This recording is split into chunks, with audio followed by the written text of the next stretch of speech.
In our introductory video, we said that the goal of the firm is to maximize profit. So the goal of the firm is actually to maximize its profits.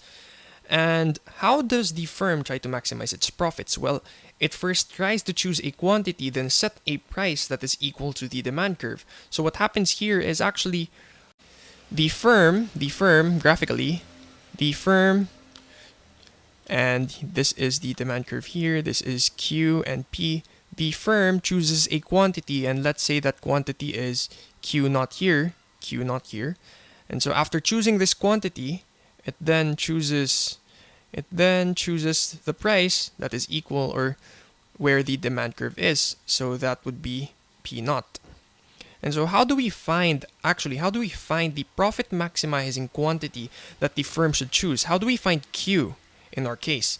So to find Q, we actually have to make certain mathematical equations here. So what we have to do, what we know is that the derivative of a function, in our case it's pi, the derivative of a function with respect to Q, or the derivative of pi with respect to Q, should be equal to 0.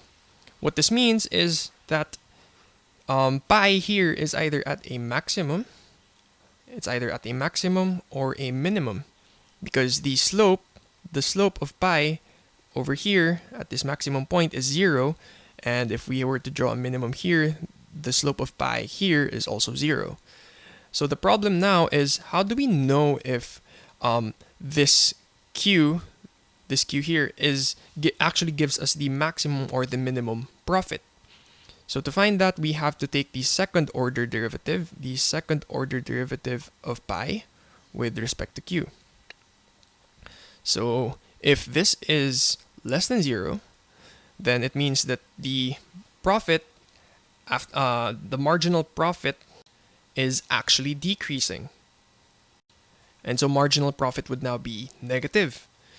And what this means is when the second order derivative of pi with respect to Q is less than 0, then profit is at a maximum.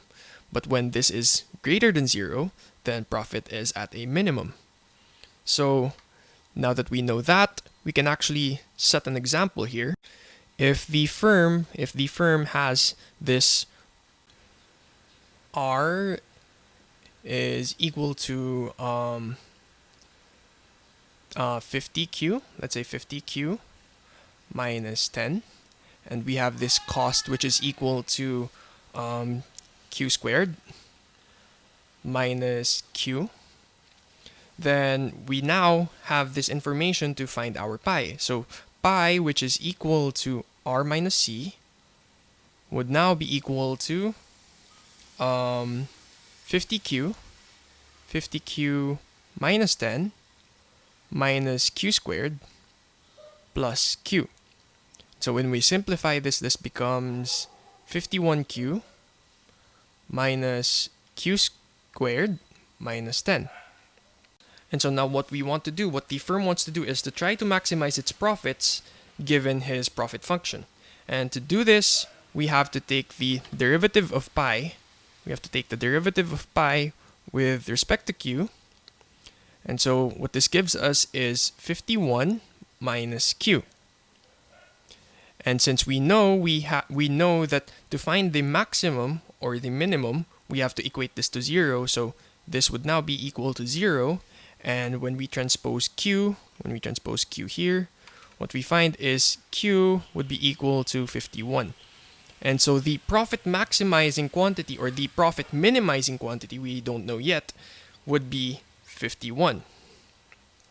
So now to check if 51 actually gives us the maximum or the minimum, what we're going to do is actually take the second order derivative. So we're going to take d 2 pi dq2, and this would be equal to negative 1, which we know is less than 0, and therefore when q is equal to 51, pi is at max or at its maximum.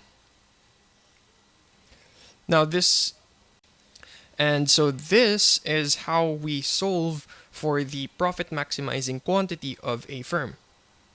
We can actually play around with this equation here. If we were to actually look at d pi dq, let's go here. Okay, if we were to look at d pi dq, or the derivative of q with respect, the derivative of pi with respect to q, this is actually equal to the derivative of r minus c with respect to q. And this should be equal to 0. And so if we were to distribute or to use our rules of calculus or derivatives, we find that d pi dq is actually equal to dr dq minus dc dq. And this should be equal to 0.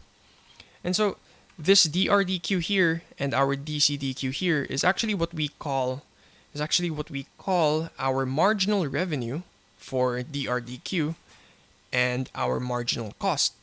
And this should be equal to 0.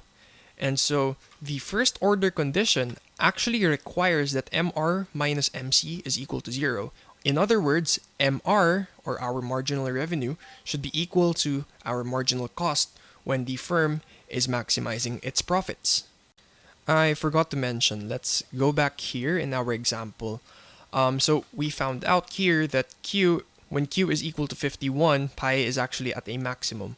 But then what price does the monopolist set, or what price do the consumers get once this firm decides the quantity it wants to produce? Well, it depends on the demand curve. So let's say that we have a demand which is a function, or let's just make this p. So the firm is trying to decide price based on quantity. So p here is a function of q. So if pq is actually equal to, let's say, 100 minus q, just for an example, right? Okay, let's say that P of Q, or the inverse demand, is equal to 100 minus Q. So for the firm to decide on how much it would charge for one good, it would then plug in the Q, or substitute the Q that he acquired for profit maximization into the inverse demand curve. Oh, the inverse demand function. So what the firm will find is that P of Q would now be equal to 100 minus 51, and so the firm would charge 49 units for a unit of good. And so its revenue is equal to PQ.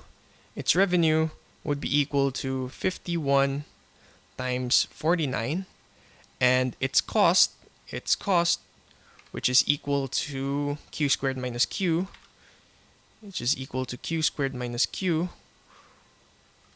would be equal to 51 squared minus 51.